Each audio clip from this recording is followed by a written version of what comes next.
Tere kõigile! Meie oleme MT Vaiter juhatuse liikmed Õnneli Valberg ja Keete Janter ja räägime teile lähemalt MT Vaiter tegevustest. Meie organisatsioon loodi aastal 2018 ja see loodi valdkonna spetsialistide poolt eesmärgiga tõhusa ennetus- ja teavitustegevuse abil parandada Eesti elanike vaimset tervist. MT Vaiter tegevused on suunatud eelkõige lähisuhtevägivalla ennetamisele ja vähendamisele elanikkonna seas. Kuna Eestis ei leidunud piisavalt sobivaid programme vägivaldse käitumise ennetamiseks ja tõkestamiseks lapsevanematele, siis tõime Eestisse ja kohandasime siin 2 programmi Hoolivad isad ja naised vägivallata, mille esindusõigus on Eestis siis MT Vaiteril. Koos esindusõigusega kaasneb programmide kvaliteedi hoidmine ja järjepidev arendus, mis sisaldab näiteks grupijuhtide koolitusi, supervisioone ja suhtlemist välispartnerite ja programmi omanikega. 2018 aastal valmis Tallinna linnas lähisuhtevägivalla ennetamise ja varase sekkumise kavand, mille raames viidi linnaosades ja allasutustes läbi spetsialistide ja töötajate küsitlusi. Ja ühe kitsaskohana nähti seal, et puudub tugi naistele, kes kasutavad vägivalda lähisuhetes, kas siis oma laste, elukaaslase, vanemate, lemmiklooma või ka iseenda suhtes.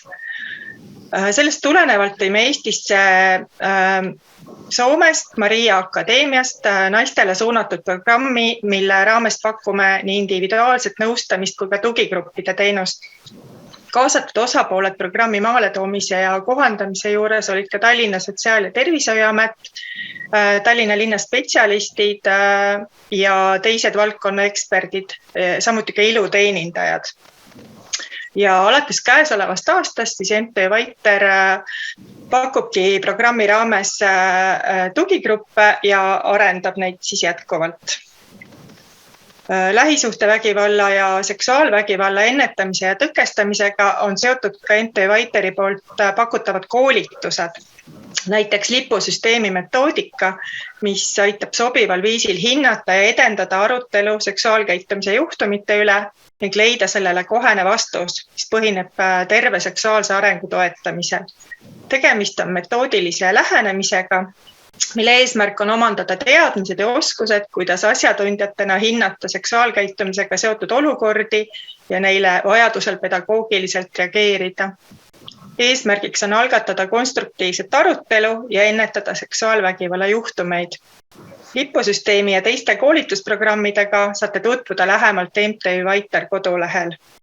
MTÜ Vaiter osaleb ka mitmetes arendusprojektides. Näiteks on meie eksperdid ja koordinaatorid kaasatud Euroopa Sotsiaalfondi arendusprogrammi abiks hoolduskoormusega inimestele, mis on suunatud hoolduskoormusega inimestele toetavate teenuste arendamisele Tallinna linnas. Töö saviväljal ehk siis saviteraapia, mis asi see on? See saviteraapia on loov protsess, mis annab võimaluse ennast ja oma tundeid nii sõnaliselt kui kehaliselt väljendada hoitud turvalises keskkonnas. Selle meetodi töötas välja professor Heinz Toiser Saksamaal aastatel 1970-80 ja kasutas sealjuures siis erinevaid psühholoogilisi ja pedagoogilisi teooriaid. Saviteraapiat kasutatakse põhiliselt töös laste ja täiskasvanutega psühhiaatrias ja traumateraapias, samuti rehabilitatsioonis. Töö erinevate vanusegruppidega on võimalik ja erinevate murekohtadega, nii laste kui ka täiskasvanutega. Kellele saviteraapia hästi sobib? Tegelikult sobib päris paljudele, näiteks kui on tegu traumakogemusega, mingid õnnetused, erinevad vägivallakogemused, lahkuminek, erivajaduste korral, ülitundlikkusega, kui on mingid füüsilised vaevused, kui on näiteks nõrk motoorika, hüperaktiivsus ja keskendumisraskused, psühhosomaatilised sümptomid, kui on muutused või keerulised olukorrad seoses elukorraldusega, tööeluga, probleemidega, suhetega. Teraapiaprotsessi pikkus on soovitavalt regulaarselt 10 seanssi ja ühe seansi pikkus lastel on tavaliselt kuni 45 minutit, täiskasvanutel kuni 1,5 tundi ja töö toimub enamasti individuaalselt. Saviteraapia kohta saate rohkem infot MTÜ Vaiter koduleheküljelt. Hoolivad isad turvalisem elu lastele. Programm on välja töötatud Kanadas 2001. aastal ja kasutuses ka mitmetes Euroopa riikides nagu Saksamaa, Holland, Suurbritannia.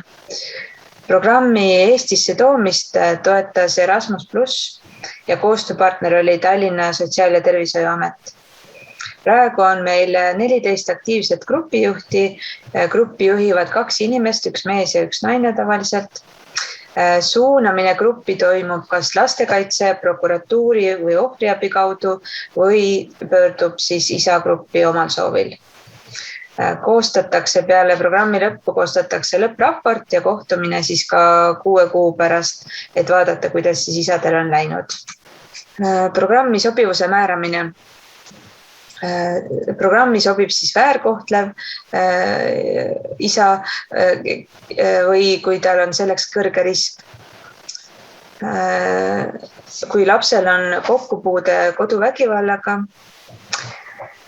isal peab olema kontakt vähemalt 1 lapsega säilinud. Isadel peab olema suutlikkus programmi nõudeid täita. Selleks on siis eelintervjuu, kokkulepped, motivatsiooni peab olema. Võimalikud välistused on, kui näiteks on tegu seksuaalse väärkohtlemisega, kui on tegu madala riskiga isaga, kui isal on raskekujuline sõltuvus või keeruline hooldusõigusvaidlus käimas. Programm ei välista kõrge riskitasemega isasid.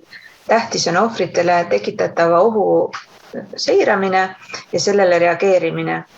See on alati parem olukorras, kui isasid, kellel on kõrge risk väärkohelda oma lapsi, kui neid üldse ei jälgita või nendega üldse kontaktis ei olda. Et tihti tuuakse välja põhjus, et isa, kellel on kõrge risk vägivalda kasutada, et ta on võib-olla mõne sekkumisprogrammi jaoks sobimatu, kuid hoolivad isad programm ongi just nimelt kõrge riskiga isadele. Ja see koosneb siis 3 komponendist, grupi- ja individuaalkohtumised, kontakt lapse emaga ja võrgustikutöö juhtumi haldamiseks. Rohkem infot programmi ja gruppide toimumise kohta leiab MTÜ Vaiter kodulehelt. Ja Sigrid Pethofer räägib täpsemalt siis, kuidas olla hooliv isa. Tere head konverentsil osalejad, head inimesed, kes te täna meiega siin olete, meid vaatate ja meid kuulate.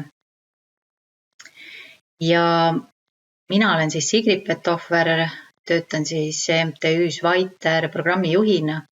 Ja MTÜ Vaiter on siis keskendunud erinevatele tugiteenustele, programmidele, mis siis toetavad lapsi, emasid, naisi, isasid, mehi. Ja oleme siis keskendunud sellele, et vähendada vägivalda meie ühiskonnas, et meil kõigil oleks turvalisem elada. Ja täna siis on väga erakordne päev, kus üks ja sama teema on üleval 3 riigis. Ja see teema ongi vanemaks olemine ja veelgi täpsemalt siis isaks olemine, meheks olemine ja meeste kaasamine laste ellu. Ja siis meie head partnerid Lätist ja Sloveeniast mõtisklevad siis oma heade kolleegidega täpselt samal teemal. Ja meil on olnud õnn ja au ja väga suur võimalus koos töötada nii heade ekspertidega nii Lätist kui Sloveeniast kui ka siis Soomest, Kanadast ja Inglismaalt. Ja ma tänan ka kõiki eelkõnelejad, kes siis täna on siin oma mõtteid jaganud. Aitäh ministrile ja ka Joonasele ja Antile ja Termotile, kes te olete siis meid need 3 aastat, mil me oleme siis programmi Hoolivad isad Eestisse juurutanud ja siis ka seda rakendanud siin toeks olnud. Minu tänane teema on siis üsna intrigeeriv, et mida tähendab siis olla lapsekeskne vanem või vanemakeskne vanem ajal, kus me peame ennast töö ja pereelu vahel jagama, kui alati ei ole see piisav, mida me võib-olla oma laste heaks teeme, aga kuidas ikkagi siis toetada vanemaid ja eelkõige siis isasid, kes vahel jäävad rohkem oma perest eemale ja laste elust eemale mingitel erinevatel põhjustel. Aga õnneks on ka väga palju selliseid häid ja toetavaid teemasid riigi poolt tulnud, et isad saavad lastega kodus olla ja palju rohkem isasid on ka viimasel ajal pildis erinevatel koolitustel ja vanemakoolitustel ja mujalgi, et asjad on palju paremaks läinud.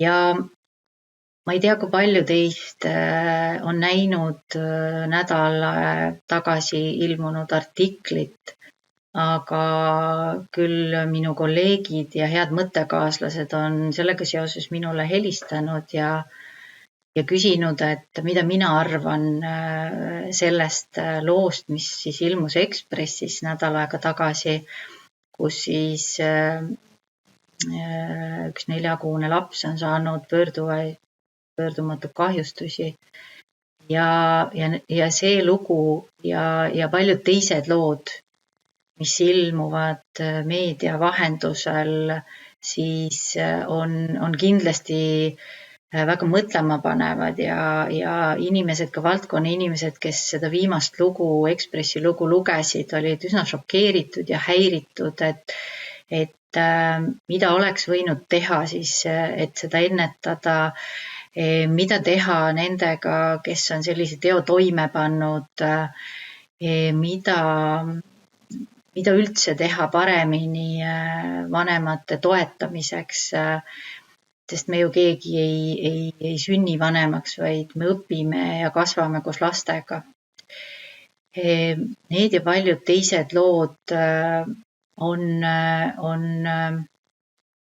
algatanud väga olulisi diskussioone, et siis kas midagi muuta seadusandluses. Ja mida ma tahan öelda või miks ma just seda 2 lugu puudutasin, et üks, mis siis juhtus Virumaal ja teine nüüd Harjumaal, need lood on otseselt seotud ka Vaiteriga. Ka need isad, kes on nende lugudega seotud, on jõudnud meie poolt pakutavasse programmi. Ja ma tahan öelda, et see on väga oluline, et nad jõuavad ja et nad on mingilgi moel motiveeritud seda lugu läbi töötama. Ja kui me ei saa ka tagasi pöörata seda, mis on juhtunud, siis me saame ikkagi neid inimesi toetada nõnda, et nad saaksid aru, mis juhtus, miks juhtus, mis on nende roll selles ja mida nad saaksid teha teisiti. Sest kui ka need lapsed ei ela täna nendega enam koos, siis on alati võimalus, et nad loovad omale uue pere ja samasse olukorda siis satuvad järgmised lapsed.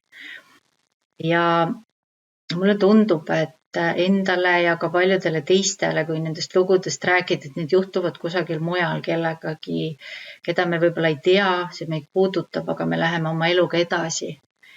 Aga tegelikult need lood on kõik meie ümber ühel või teisel moel puudutab vägivaldne käitumine meid kõiki. Ma mõtlen siin vägivaldse käitumise all nii füüsilist vägivalda kui ka emotsionaalset, psühholoogilist vägivalda, kui me oleme vanematena lapse suhtes eemal olevad, kui me oleme halvustavad, kui meil on neile kõrged ootused.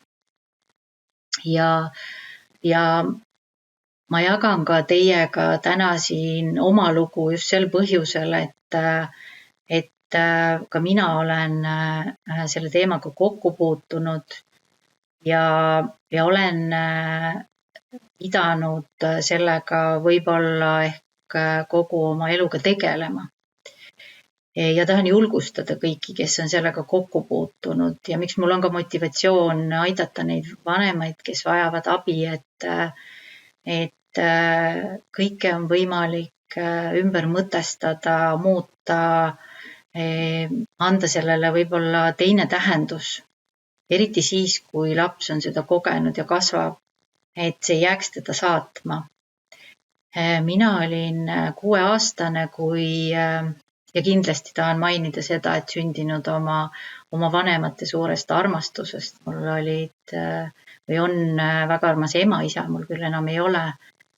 Et ma olin 6-aastane, kui ma jäin ilma oma 2 vennast ja minu vanemad siis ilma oma 2 lapsest. Ja ma ei tea, kas sel põhjusel või mingil muul põhjusel, on see siis perekondlikel põhjustel, ma ei tea, mida minu isa elus oli juhtunud lapsepõlves, aga sel põhjusel hakkas isa tarvitama alkoholi ja sellest tulenevalt siis muutus ka tema käitumine ja ta muutus ise. Ta ei olnud enam see inimene, kes ta oli.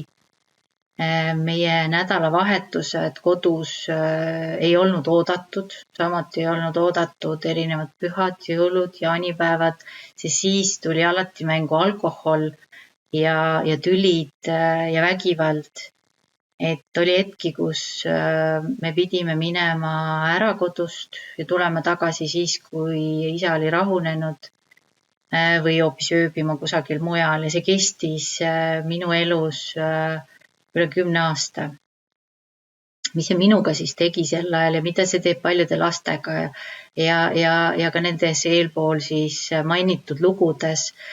See hirm, viha, pettumus halvab lapse, ta selle asemel, et võib-olla mängida, õppida muusikat, lugeda, teha kõike seda, peab laps tegelema siis enda rahustamisega või leidmaks endale seda rõõmu sinna ellu. Jälle ilusaid päevi oli palju, aga kuidagi see hirm jälle taas kord nende pühade ja nädalavahetuste ees jäi ikkagi nagu saatma.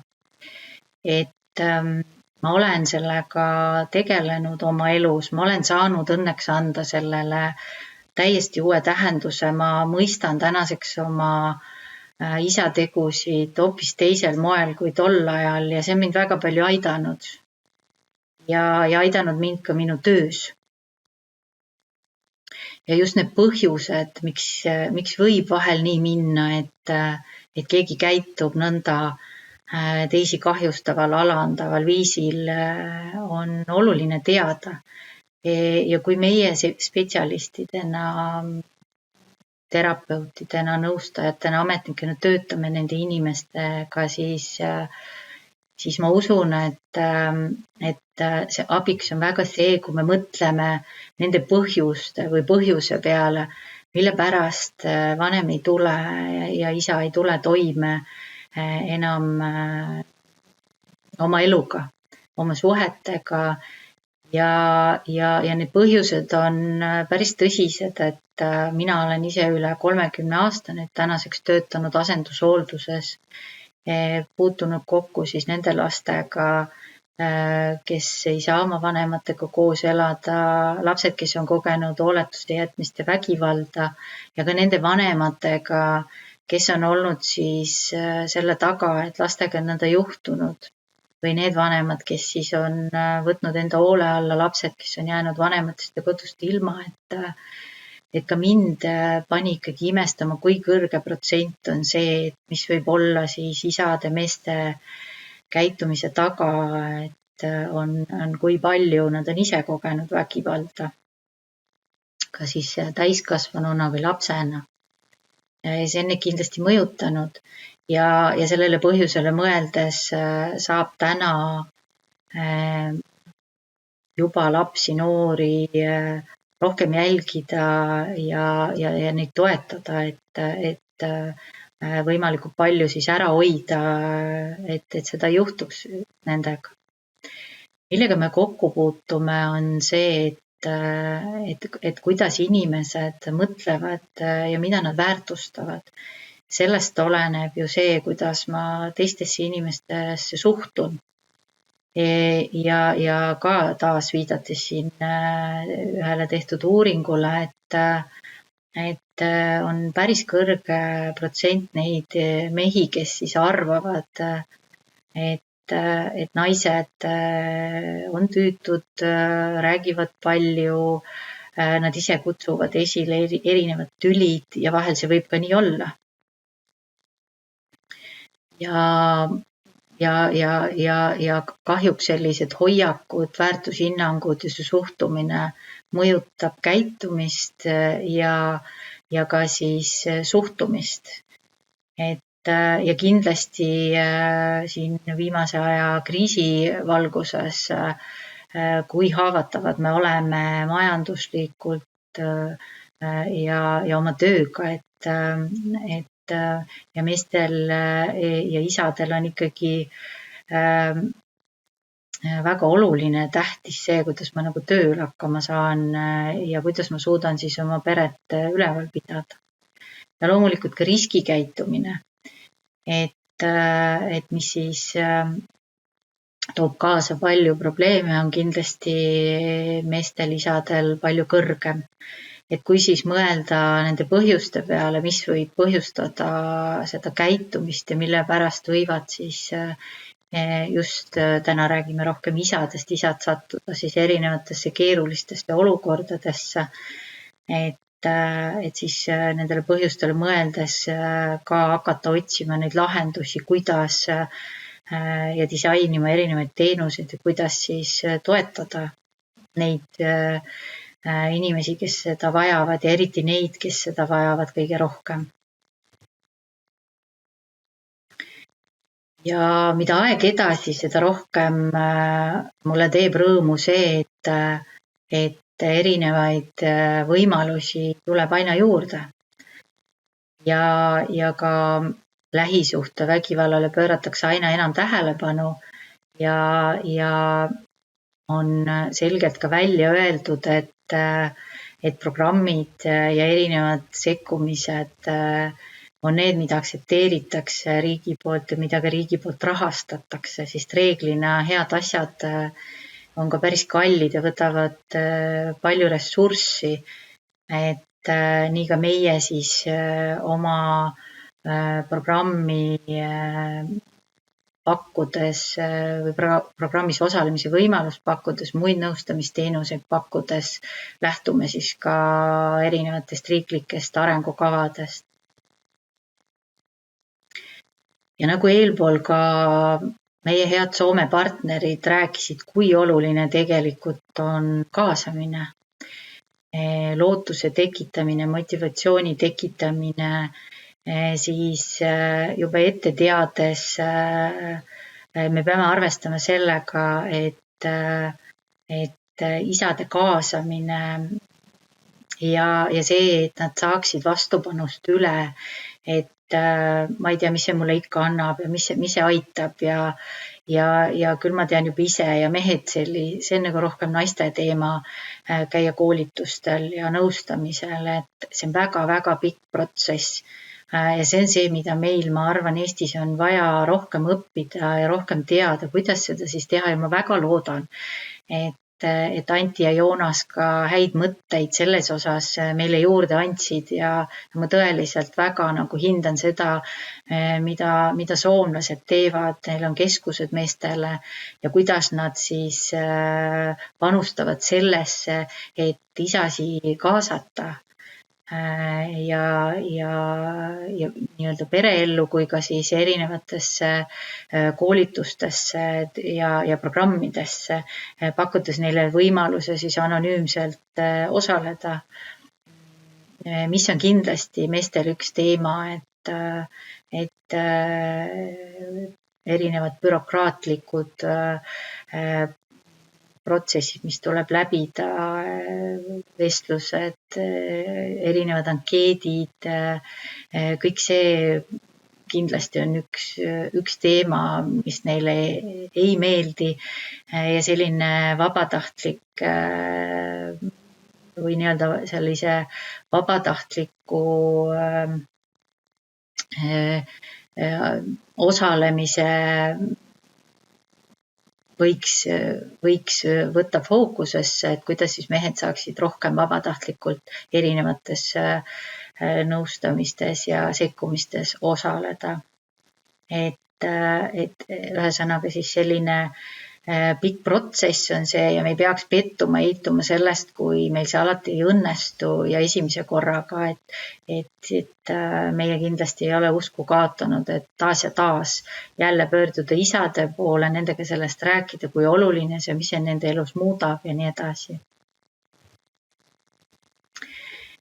Ja täna üks teema siis, millest ma tahan rääkida, kuigi Termot ka rääkis lähemalt programmist hoolivad isad, mida ka meie oleme siis 3 aasta jooksul Eestis juurutanud ja rakendanud, et anda teile ülevaade, et kui nüüd meie juurde siis isad tulevad või kui teie meie juurde mõne isa saadate, et siis mis see tähendab, et alguses me siis ka tegeleme sellega, et neid kaasata, motiveerida, julgustada, leida seda perspektiivi ja mõtet siis, et teha oma elus mingid muutused.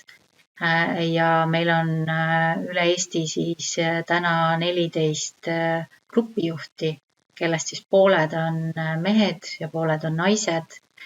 Ja me oleme ka kohe koolitamas uusi grupijuhte, et me alustamegi sellisest kaasamisest, motiveerimisest, edasi siis jätkame grupikohtumistega, mille kogu selle protsessi jooksul siis lisaks grupikohtumistele on ka individuaalsed kohtumised ja kogu see programm siis koosneb 17 grupikohtumisest isadele.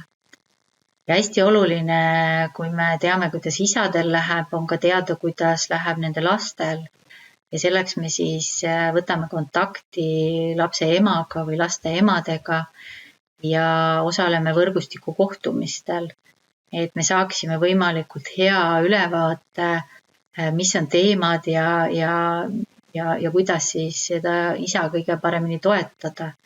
Ühiselt leitakse siis eesmärgid, mis oleks sellised saavutatavad eesmärgid, kas siis parem suhe lapsega ja kui me vaatame ka koha peal koos isadega, et millised on nende suhted lastega, siis vaatame igat suhet eraldi. Et võib-olla mõne lapsega see suhe on parem, võib-olla teise lapsega vajaks rohkem lähedust. Ja kui nüüd programm hakkab lõpule jõudma, siis on isaga koos selline kooshindamine ja meiega kirjutame omalt poolt siis kokkuvõtte, kuhu me lisame ka soovitused, mis võiks nagu edasi saada ja mis võiks siis jätkuda. Ja kui programmist on mõnda aega möödas, siis me ka saame kokku isadega, et saada teada, kuidas neil tegelikult on läinud. Selline näeb välja siis isa teekond programmis olles. Ja see on oluline sellepärast, et kaasata neid pikemaks ajaks, et jälgida, kuidas neil läheb. Ja meilt on küsitud ka, et äkki saame kiiremini teha või pikemad koolituspäevad siis just see pikk aeg pühenduda sellele ongi see võlu. Ja millega siis isad tulevad, et me ju alustamegi sellest, et räägi, mis juhtus. Ja isade lood on väga erinevad. Seal võib seda nii-öelda kirjeldada kuidagi 3 osas, et ühed on need lood, kus siis on isal otsene konflikt oma lapse või lastega, kus on ka tekitatud lapsele vigastusi,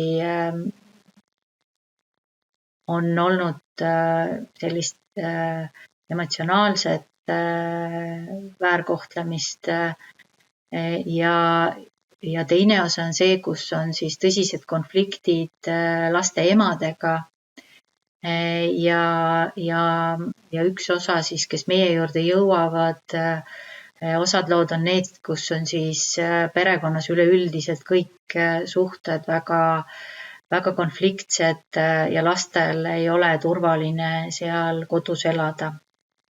Ja on meie juurde jõudnud lugusid, kus siis lapsed on perekonnast eraldatud ja paigutatud siis ka asendushooldusele.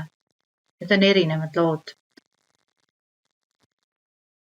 Ja võib-olla kõige paremini kirjeldab seda olukorda, kui isad meie juurde jõuavad, selline seina motiiv, et kui neid erinevaid konflikte, vaidlusi, kokkupuuteb politseiga, lastekaitsega, prokuratuuriga, kohtuga, on juba nõnda palju olnud ja mõned lood on veninud pikale, siis isadel on selline tunne, et sõna otseses mõttes neil on sein ees. Nad on emotsionaalsed, nad on vihased, nad on kurvad, nad võivad tunda häbi, süüd, lootusetust. Ja sealt me siis alustame ja kui me nendega kohtume, siis me saame aru, et neil on väga suur soov nagu kuidagi see sein kiiresti maha lõhkuda, sellest seinast läbi murda ja nii on juba tekkinud siis pikad kohtuvaidlused, tülid, vanematevahelised tülid, agressiivne käitumine, nad ei näe sellest nagu väljapääsu. Ja see, mida meie siis isadele pakume, see on see võimalus, et ja ütleme ka, et palju tõhusam on see, kui me rahulikult võtame selle aja ja hakkame siis ükshaaval seda seina lammutama ja neid tükiviisil. Aga selle juures peab teadma ja isa olema igal juhul valmis pikaajaliseks pühendumiseks, et mitte midagi ei juhtu kiiresti.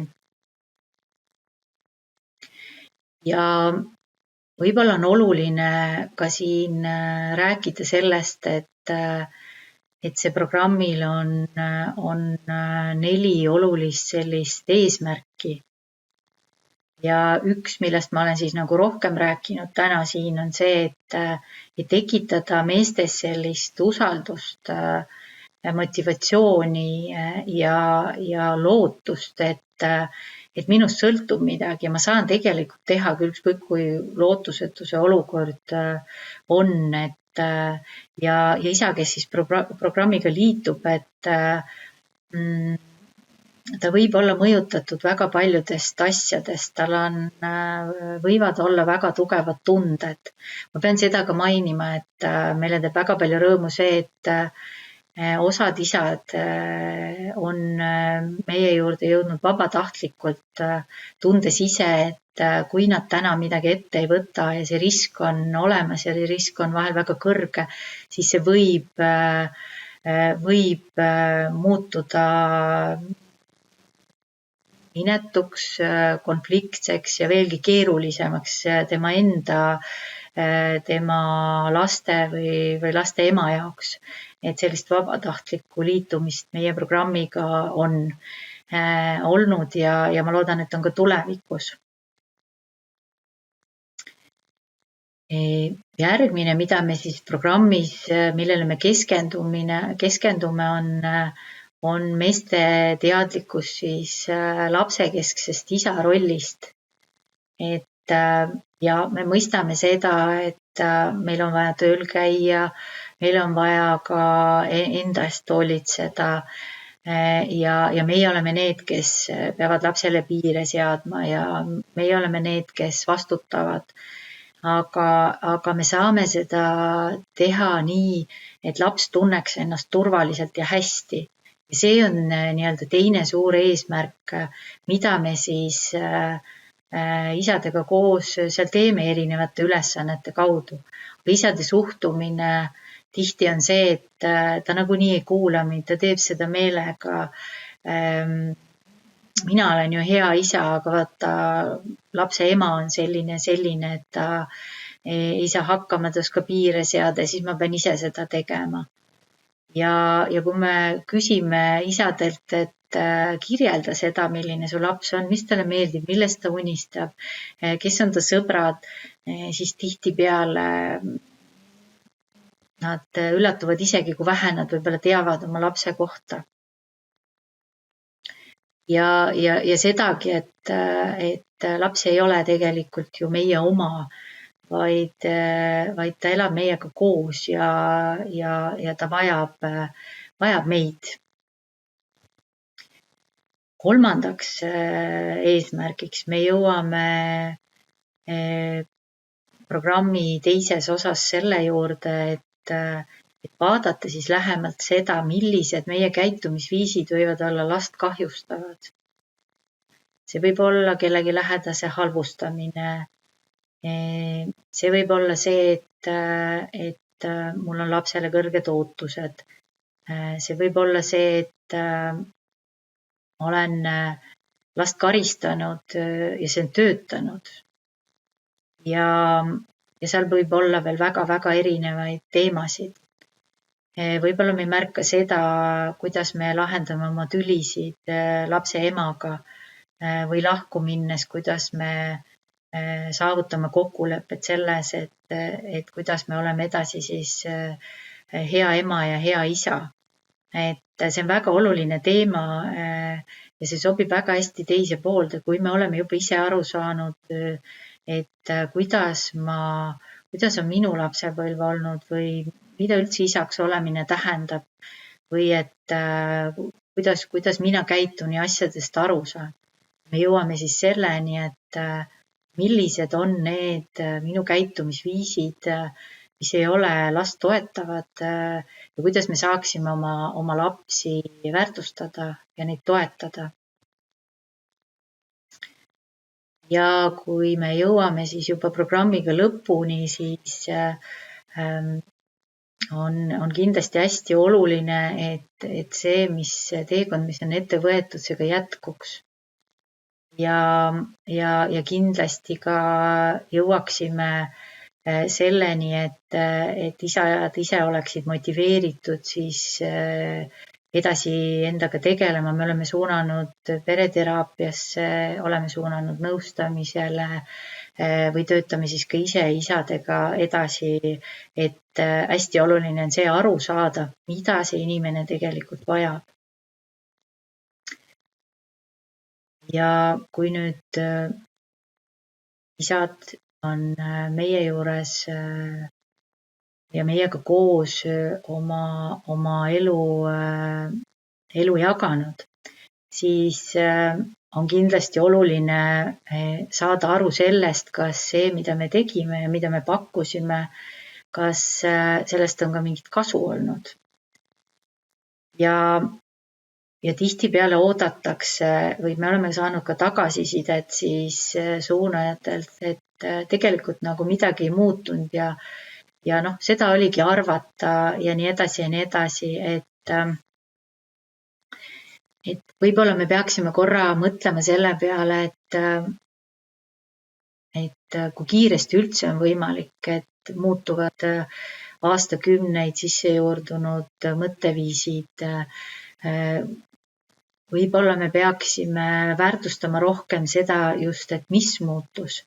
Mõned näited siin, mida me oleme ise täheldanud ja mida isad on välja toonud nii peale programmi kui ka siis aasta pärast või paari aasta pärast, et isade suhted lastega on muutunud paremaks ja lapsed ise on andnud emade kaudu meile tagasisidet, aga et isa on kuidagi palju rõõmsam ja mängib minuga rohkem, et kas see on mõju ja muutus näiteks, et isa loeb mulle nüüd õhtuti. On tagasiside see, et rohkem räägitakse kaasvanemaga lapsest, tema tegemistest, koos tehakse rohkem asju. Ehk et koostöö, kontakt lapse emaga on parem. Isad on jaganud seda, et suudan olla nüüd rahulikum. Ma lähen välja, kui ma muutun vihaseks. Ma olen hakanud trennis käima, ma olen hakanud rohkem enda peale mõtlema, kuidas mina ise saan olla parem isa. Ja ma saan aru, et lapsel ei ole seda võimekust, et tulla toime meie tülidega või sellega, kui mina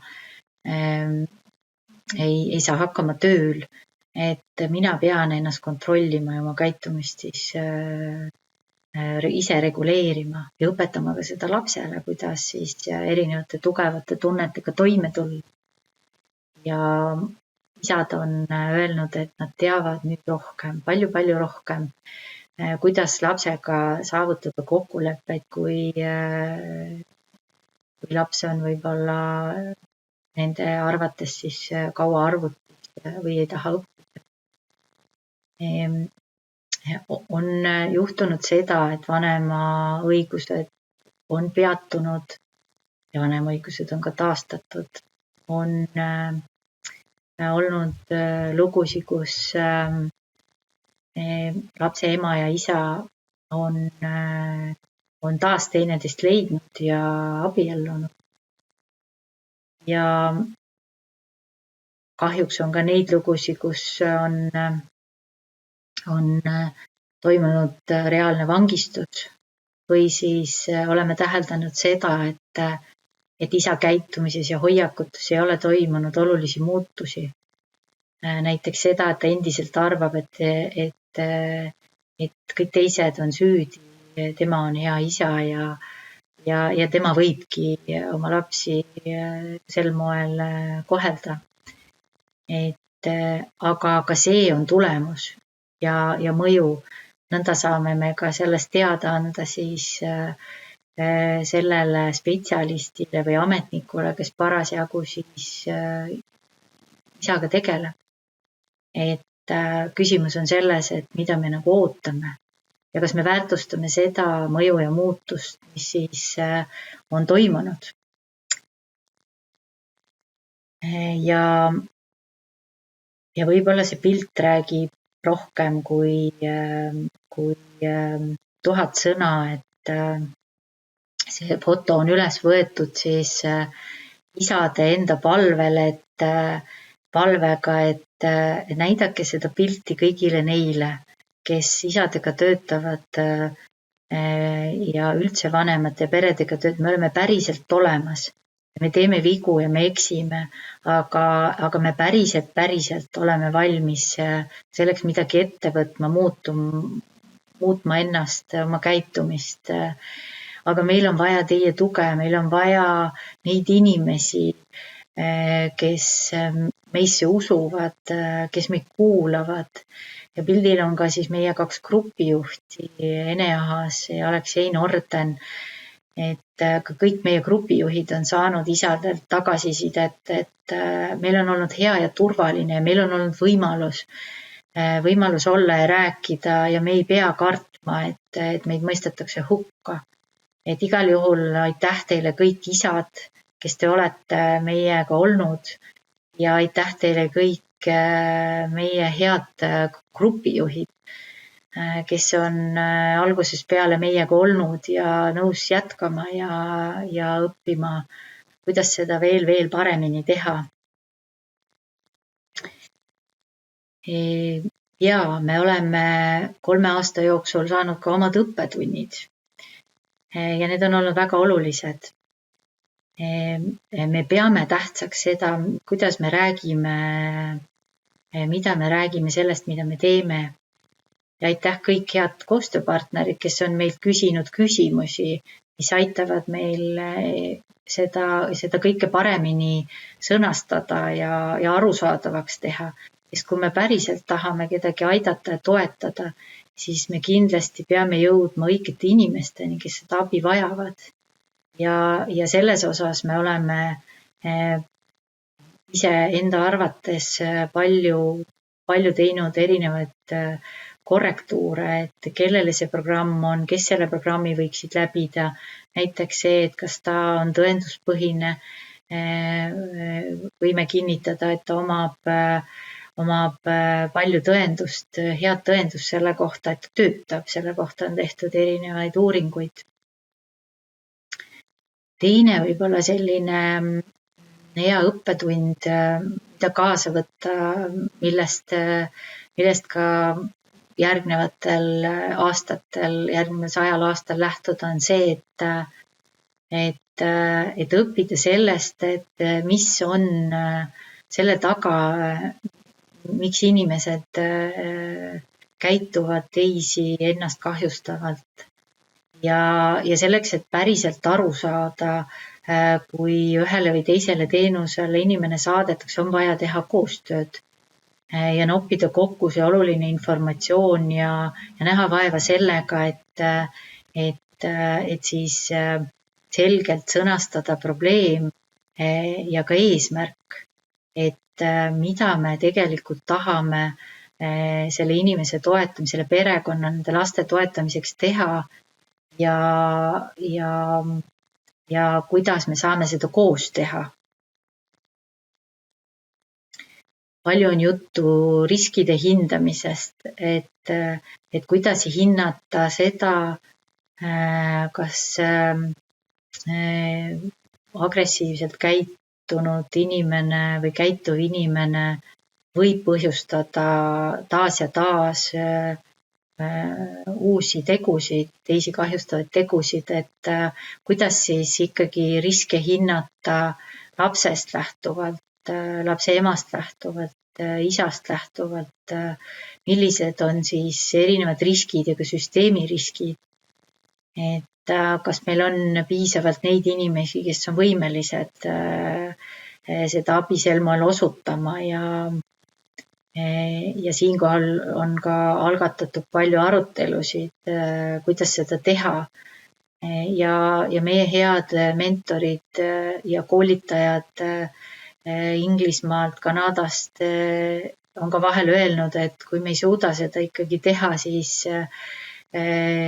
pigem mitte kinni jääda sellesse, et me võime ka sellega minna liiale. Ja sellest tulenevalt ka on oluline aru saada, siis millist tuge see inimene just parasjagu vajab.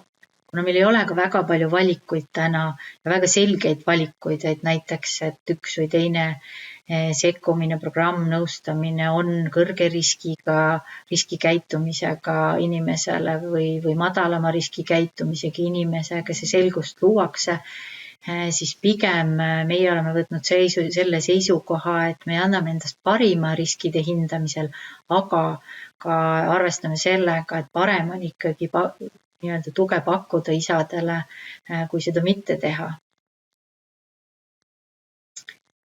Ja loomulikult, kui me mõtleme nende ressursside peale, mis meil on, et kõike seda teha tõsiselt hästi, et see nõuab aega. See nõuab meie kõikide aega, kes me puutume kokku siis inimestega, kes me peame hindama seda, et millised meetmeid rakendada, kuidas toetada, mida edasi ja kuidas jälgida seda, et see sekkumine toetab, et ma pean kahjuks tõdema seda, et selles valdkonnas, kus me töötame, sotsiaalvaldkonnas vägivallatsejate ohvritega, on inimesed tihti ülekoormatud ja me ei jõua piisavalt süveneda. Ma väga-väga loodan, et selles osas ka meil seda ressurssi juurde tuleb, et me jõuaksime neid inimesi piisavalt hästi motiveerida, ka hinnata ja ka toetada ja ka vaadata seda, kuidas see toetus mõjub ja teha seal siis omad korrektuurid ja pakkuda veel ja veel. Ja kõike seda ikkagi siis selleks, et täna meil lastega pered, kellele ka meie peamiselt keskendume, tunneksid ennast turvaliselt ja eriti lapsed, kes ise kahjuks enda aitamiseks saavad vähe teha, kes võib-olla vähem saavad aru ka sellest, mis nende ümber toimub ja tihtipeale lepivad sellega, mis on. Õnnestumisi on meil ka ja päris palju, et esiteks meil on väga hea meel, et Eestis on programm Hoolivad isad ja me oleme suutnud ta sellise lühikese ajaga edukalt ka meie sotsiaalsüsteemi, lastekaitsesüsteemi integreerida, aga töö käib ja kaugeltki pole olukord veel ideaalne. Meil on olemas täna litsenseeritud grupijuhid üle Eesti, sest väga palju oleneb nendest inimestest, kui palju nad teevad ja nad teevad ju seda kõike oma töö kõrvalt, palju nad jaksavad ja kuidas nad seda teevad. Mis siis meie aega on sattunud ka COVID-i kriis, millest ei saa vist keegi üle ümber viimaste aastate jooksul, et meil ei jäänud küll ükski asi tegemata, üksi kohtumine toimumata ja sellest tuleb ikkagi tänada internetti ja me oleme siis edukalt testinud ka veebipõhist programmi. See ei ole päris see, aga see ikkagi annab võimaluse neile isadele, kes elavad erinevates Eestimaa paikades või mitte keskustes osaleda sellel koolitusel või nad on koguni tööl välismaal, et nad saavad oma töökohustusi jätkata. Ja väga-väga suured tänud kõigile koostööpartneritele, kohalikud omavalitsused, ohvriabi, vägivallast vabanemise tugiliin, Roman Tõnis, kes on selle tugiliini juures olnud meile heaks partneriks, prokuratuur, kriminaalhooldusametnikud, õpetajad, lasteaednikud, lastega töötavad spetsialistid, et aitäh teile kõigile, et see on olnud äge teekond koos teiega.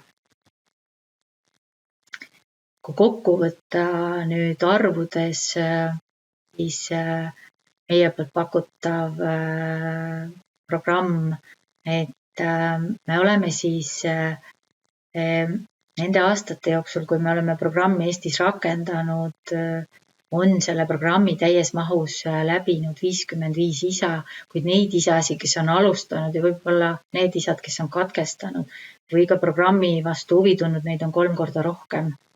Ja ma loodan, et nad jõuavad meie juurde tagasi. Et nende isade siis keskmine vanus on 39, et on olnud 18-aastane isa kõige noorem ja 64-aastane isa kõige vanem. Ja mis teeb rõõmu, et 55 isal on kokku olnud siis 119 last ja ma väga-väga loodan ja usun, et me oleme nende laste elu kas suuremal või vähemal määral ikkagi suutnud mõjutada ja muuta. Me mõtleme siis kogu Eestimaa peale, siis tänaseks, kui ma ei eksi, on 79 kohalikku omavalitsusest, võin eksida mõne numbriga, aga 20 omavalitsusest on siis isad meie juurde jõudnud väga erinevatest Eestimaa paikadest. Et ja meile siis suunanud on isasid nii kohalikud omavalitsused, prokuratuur kui ka ohvriabi, et ja isad on tulnud ka meie juurde ise, mis teeb meile väga palju rõõmu. ja kui me küsime, kuidas te siis meieni jõuate, kust te informatsiooni saate, siis nad on väga erinevatest kohtadest saanud ja juba neilt, kes on programmi läbinud. Ja me võime öelda, et see programm siis võib sobida kõikidele isadele, aga meie siis ootame programmi neid isasid, kes on siis mingilgi moel on tundnud seda, et neil ei ole piisavalt jaksu, ressurssi ja väljapääsu oma käitumises muutusi ise või leida jaksu, et oma käitumist muuta. Ja meil programmid alustavad taas ja jätkuvalt saab jooksvalt ennast programmidesse registreerida või siis isasid meile suunata. Kui jõuda nüüd selle vägivaldse käitumiseni juurde tagasi, mis ju tegelikult on meie töös fookuses. Küll aga on hea meel, et koolituste, nõustamiste, kohtumiste käigus tuleb selle tagant välja inimene, selle tagant välja ka väga palju erinevaid, toredaid, ilusaid, mõtlema panevaid lugusid, siis võib-olla ma tahaksin korraks puudutada seda, et agressiivsus kui omadus on ju meil kõigil inimestel olemas ja ta on oluline ja ta on ju positiivne ressurss, mis aitab meil ennast kokku võtta, aitab meil midagi saavutada, endasse uskuda, enda eest seista. Et tegelikult agressiivsus kui selline on ju tegelikult võimas energia. Ja ma usun, et me võikski teda nõnda vaadata, kui agressiivne käitumine, teisi kahjustav käitumine on see, millele me peaksime tähelepanu pöörama ja millega me peame nagu tegelema. Ja kuhu ma jõuda tahan, on see, et kui me mõtleme täna oma laste peale, vanematena, spetsialistidena, õpetajatena, ükskõik kus kohas, treeneritena, et siis lubame lastel tunda tundeid. Et minu meelest on see ülioluline, et lapsed julgeksid rääkida sellest, mida nad tunnevad, et nad julgeksid seda väljendada, et me ei ootaks seda kogu aeg, et lapsed peaksid olema head, lapsed käituma hästi ja justkui ei ole lubatud olla väsinud, pahast tujus ja nii edasi. Aga kõik teod ei ole need, mida saab aktsepteerida. Ja ma usun, et siia lõpetuseks sobib hästi ka see, et mõelda veelgi rohkem sellele, kuidas me saame lapsi toetada ja sellist tundetarkust neile õpetada, sest käitumine ju on väga palju seotud sellega, mida me mõtleme ja kuidas me ennast tunneme või mida me nagu tunneme. Et toetame lapsi ja toetame kõiki tegelikult, kellega me töötame, et nad suudaksid, saaksid ja julgeksid oma tundeid väljendada. Ja Jesper Juul, siis kasvatusteadlane, on öelnud ka, et seda agressiivsust ei tohi mingilgi moel alla suruda ja seda ei tohi ka ravida, vaid pigem me peame teda tunnustama oma tundeid. Nii oleme ka isadele, kes on avaringist tulnud, nad on väga vihased, peegeldades neid tagasi, et ma näen, et sa oled tõesti praegu väga vihane ja pettunud. Et see ei tohi olla tabu ja ma väga julgustan kõigil sellega tegelemast, et aru saada, mis see tähendab. Ja selle agressiivsusega siis eriti laste puhul me peame ka toime tulema. Alla surutud tunded on kindlasti ja selline passiivne agressiivsus on kindlasti, ma arvan, ka meie valdkonna teema. Et võib-olla me ei julge alati kõikidest asjadest rääkida. Ja kui nüüd jõuda siis minu ettekande teemani on see, et oluline on nii-öelda vahet teha, et kui nüüd me hoolitseme oma laste eest või hoolitseme nende laste eest, kes on meie hoolde usaldatud, et kas see meie käitumine on lapsekeskne või siis vanemakeskne. Et kas me saame aru sellest, mida me ise vajame, kas me teame, mida me tahame, kas meil on olemas sellised eneseregulatsiooni oskused või me ikkagi ootame lapselt seda, et laps käituks hästi, et me paneme lapsele kõrgeid ootusi, et tegelikult on tähtis see, et me oma last tunneksime ja teda toetaksime ja samal ajal ka enese eest hoolitseksime. Ja mida lapsekesksem on meie käitumine, see puudutab tegelikult ka koole ja lasteaedasid, et seda vähem on meil vaja siis tegeleda tagajärgedega ja ma arvan, et meil on valikuvõimalused, kuhu me siis panustame, et mida rohkem me panustame vanemate toetamisse juba varakult. Õnneks meil on imelised aastad ja meil on ka väga palju muid selliseid koolitusi, aga koolid ja lasteaiad tegelevad sellega ise, et sellesse kindlasti tuleb ka jätkuvalt panustada, seda vähem on meil hilisemaid kulutusi ravida siis vaimse tervise probleeme vanematel või ka kõige äärmuslikumaid nii-öelda sekkumisi pakkuda, mis puudutab siis näiteks vanglat või kokkupuudet ka politsei, kohtute, prokuratuuri, lastekaitsega. Et see on meie teha, kuhu me riigis, kogukonnas, asutustes, kolmandas sektoris oma panuse paneme. Ja kuna tänasele kohtumisele me ootasime ka neid kõiki inimesi, kes puutuvad kokku vanematega, kes töötavad isadega, siis ka võib-olla minu viimased mõtted ongi mulle endale ja kõigile teile, head inimesed, kes me siis töötame, et me soovime muuta neid inimesi ja panustada nendesse inimestesse, kes vajavad abi. Ja see on oluline ja see on õige. Aga ma olen puutunud kokku oma töös ka palju selliste olukordadega, kus on näha, et ka me ise saame teha paremini.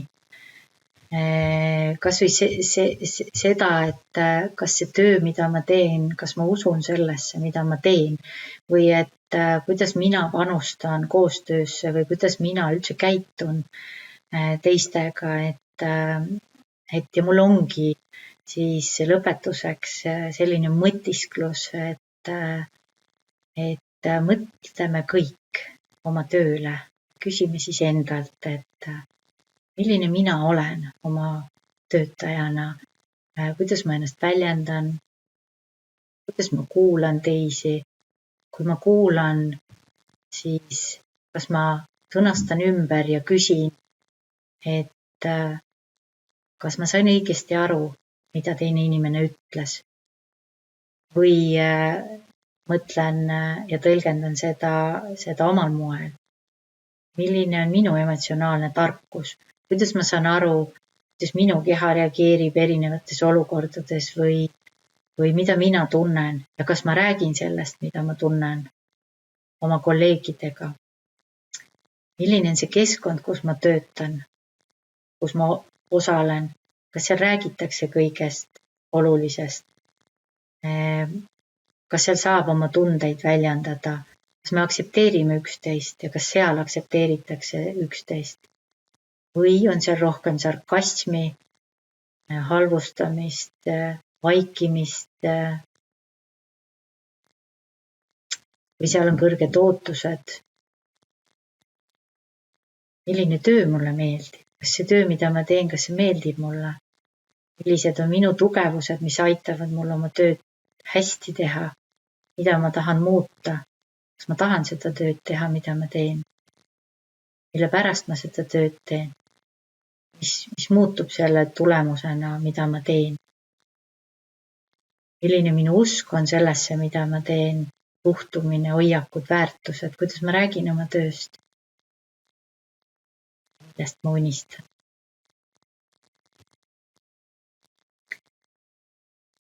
Ja ma tänan kõiki, kes olid minuga kaasas selles mõtiskluses ja ma tänan kõiki neid isasid, kes on oma lugusid jaganud, kes on olnud meiega ja ma usun, et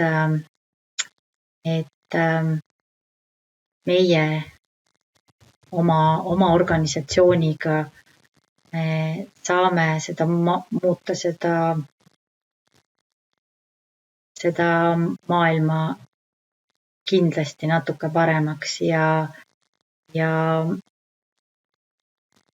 isad on selleks, et lapsi kaitsta.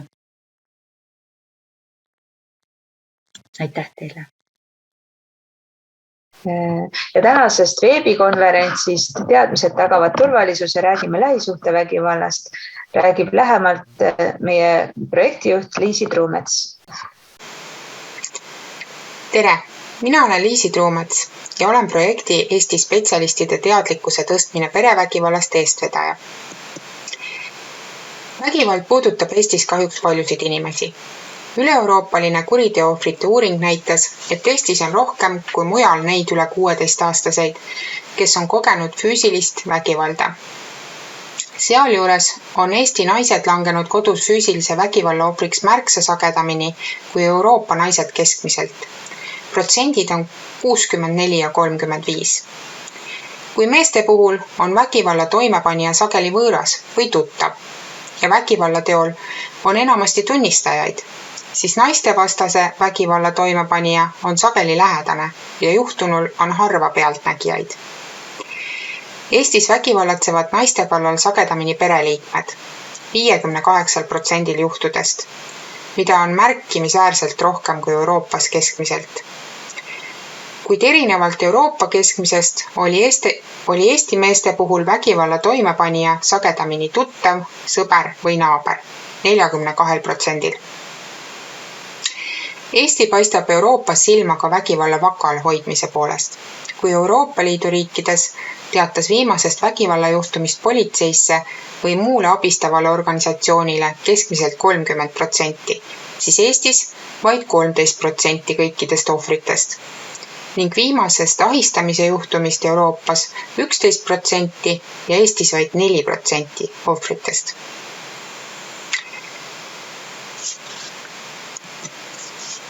Vägivald ei ole vaid ühe kitla sihtrühma probleem, sest inimesed võivad vägivalla eri vormidega kokku puutuda kogu elukaare jooksul, olenemata nende vanusest, erivajadusest või taustast.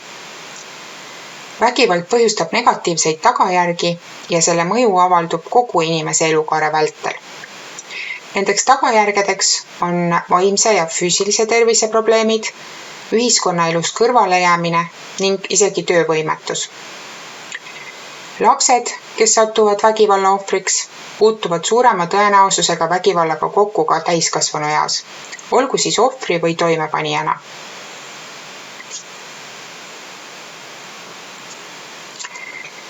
Sellel aastal heaks kiidetud ja Justiitsministeeriumi poolt koordineeritud vägivallaennetuse kokkuleppe 14 tegevussuunast 1 keskendub spetsialistide vägivalla teadlikkusele ja sekkumisoskustele. Spetsialistidel on oluline roll vägivalla märkamisel ja sellele reageerimisel. Seda silmas pidades ongi alguse saanud projekt Eesti spetsialistide teadlikkuse tõstmine perevägivallast, mida viivad läbi MTÜ Vaiter ja välispartner Lätist Marta Keskus, kes toob kaasa Läti häid praktikaid. Marta Keskusel on kogemus samalaadse koolituskava väljatöötamise osas Läti sotsiaalsüsteemis. Projekti rahastatakse Norra ja Euroopa majanduspiirkonna finantsmehhanismide programmist kohalik areng ja vaesuse vähendamine.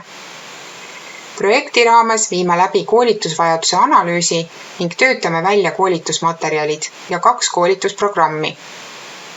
Koolitused on planeeritud interaktiivsed, korraldatakse rollimänge ja analüüsitakse juhtumeid. Soovime selle projektiga anda kõikidele inimestega töötavatele spetsialistidele juurde enesekindlust ning uusi oskuseid enda tööriistakohvrisse. Ikka teadmistega turvalisema Eesti poole. Loodame teie kõigiga kohtuda aastal 2022 aset leidvatel koolitustel. Aitäh!